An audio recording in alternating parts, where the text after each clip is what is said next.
Before 50 Cent was a music mogul or TV executive, he was just Curtis Jackson, a kid hustling in the dangerous streets of South Jamaica, Queens. His mother, Sabrina, was a known drug dealer, and when she tragically died in a mysterious fire, 50 was just 8 years old. With no father in the picture, he was raised by his grandparents, but the streets raised him faster.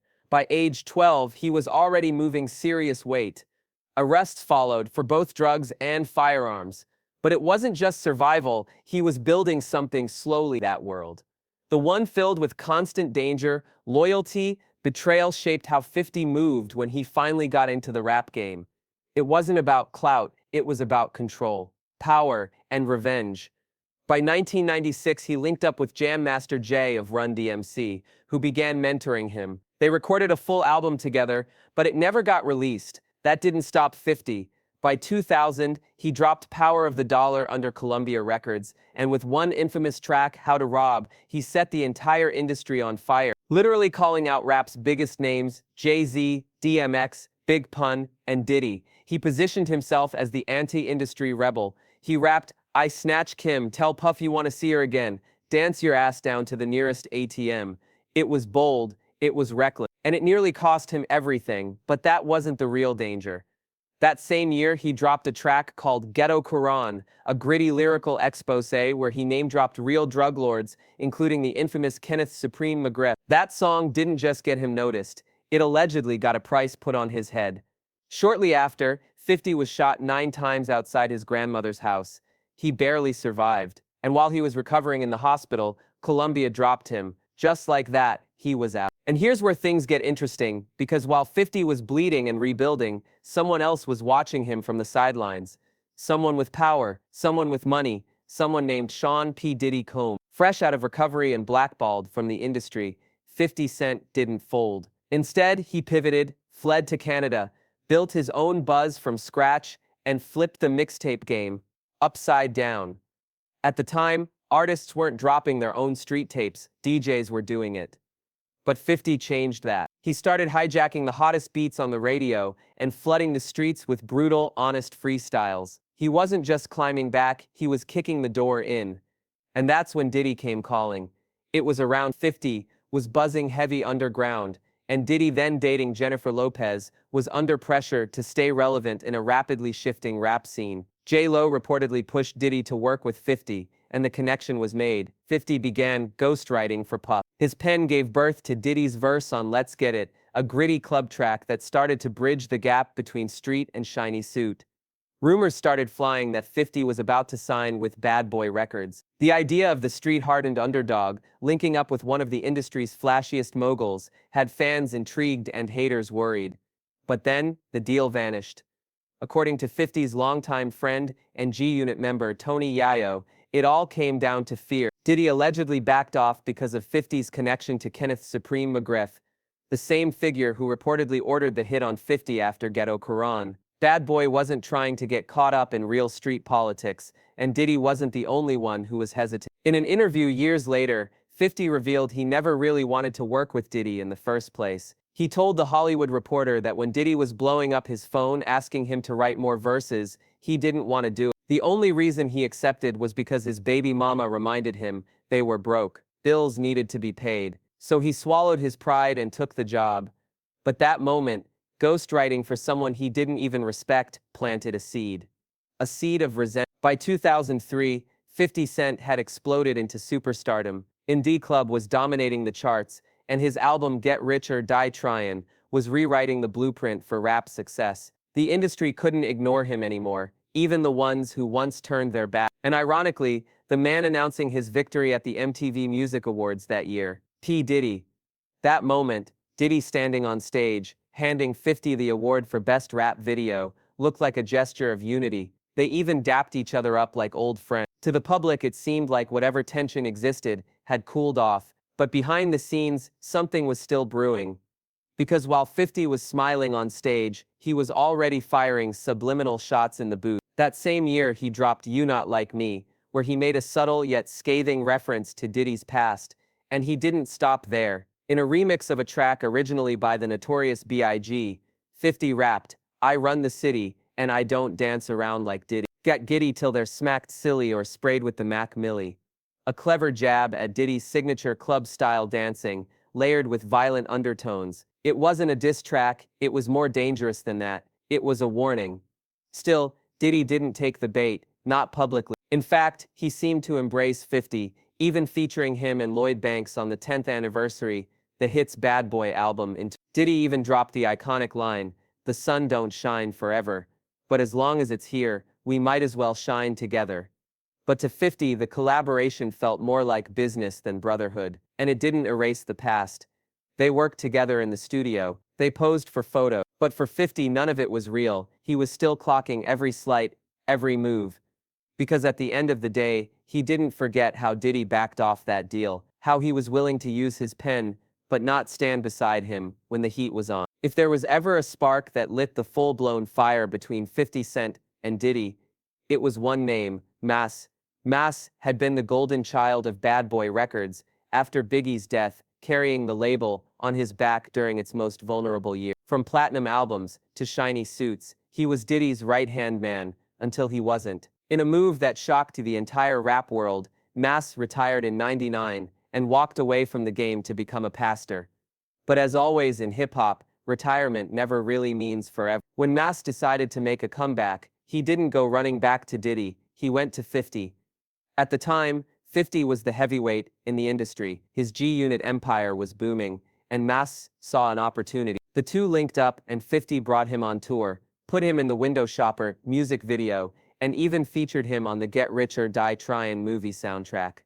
It looked like a new chapter was about to begin, until Diddy stepped in. Behind the scenes, 50 was negotiating to buy Mas out of his Bad Boy contract. And here's where it gets petty. 50 was willing to drop $1 million to make the deal happen. He had the cash, the platform, the reach, everything was in place.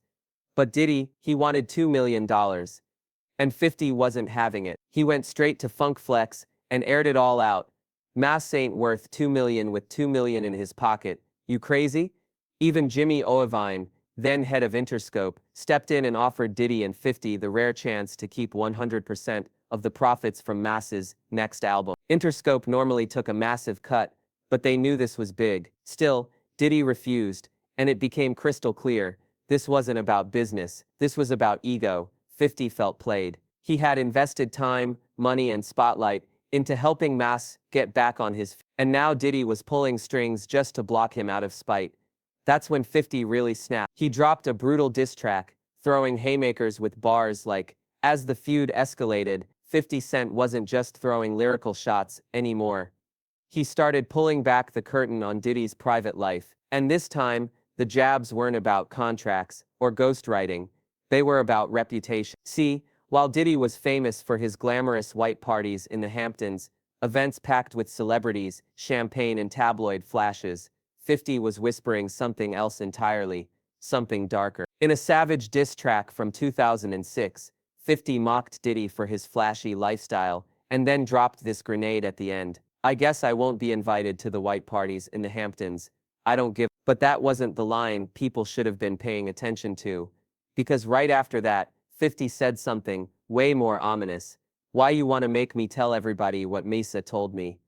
That name, Misa Hilton, was no throwaway reference.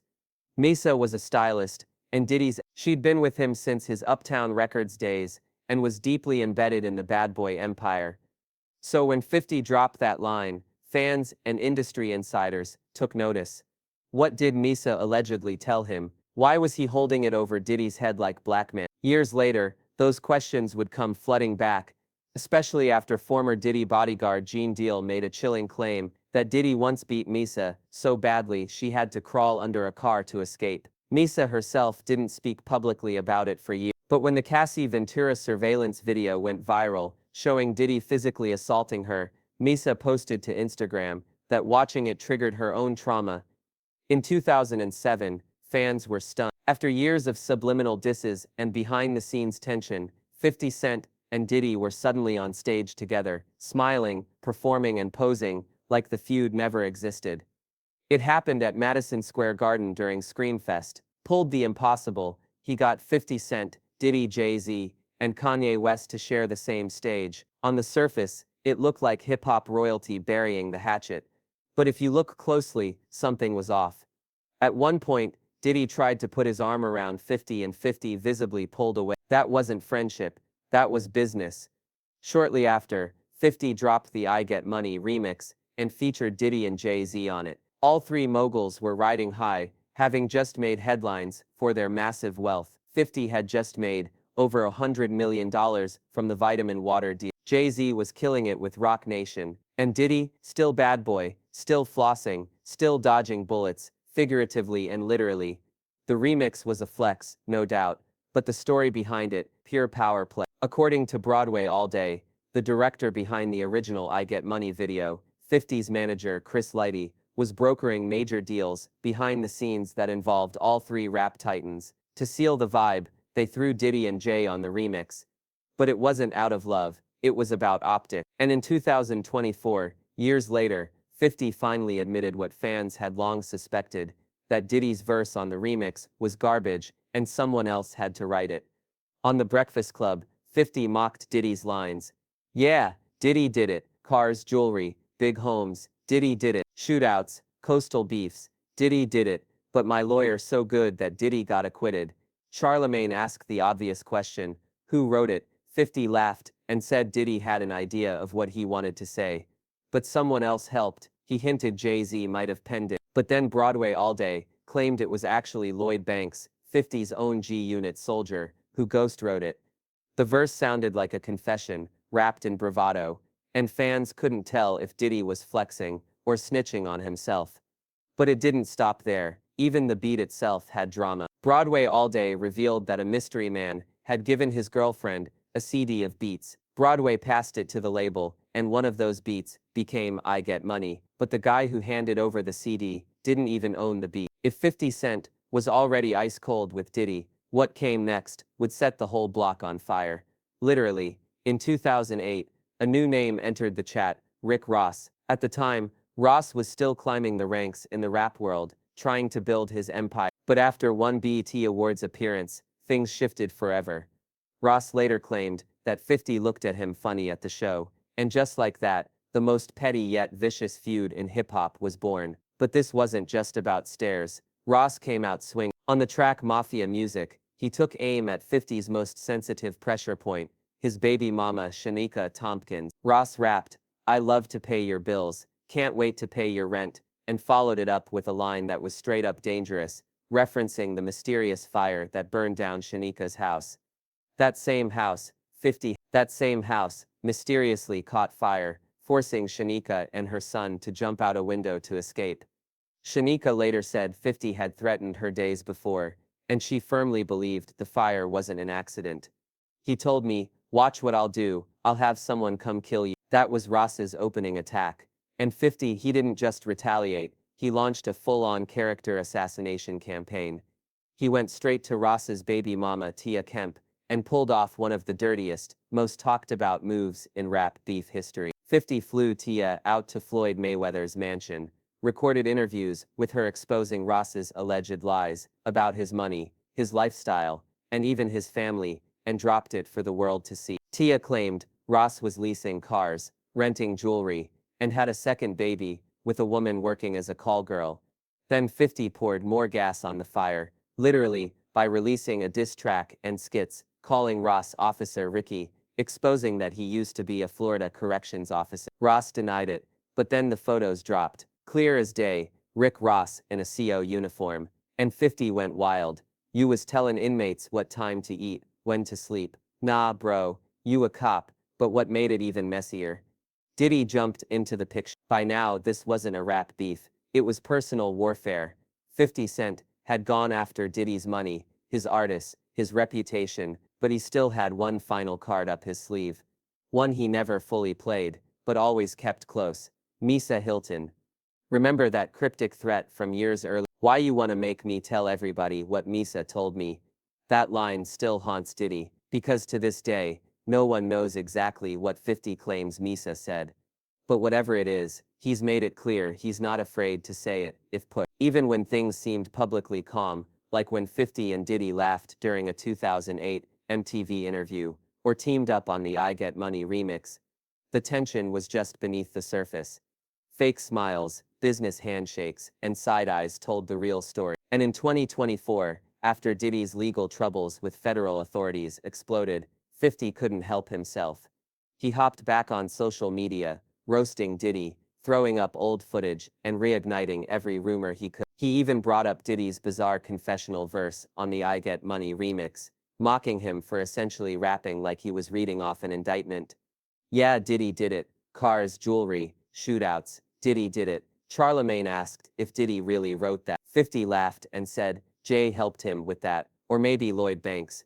It didn't matter who wrote it. To 50, it was clown behavior, and just another reminder that Diddy was always trying to look tough without ever stepping into real fire. And let's not forget, 50 never lets things go. He still throws jabs at Diddy to this day. Whether it's rumors about freak-offs, ghostwriting receipts, or shady business deals, 50 keeps a file. He's not afraid to bring up old wounds, especially when the timing is right.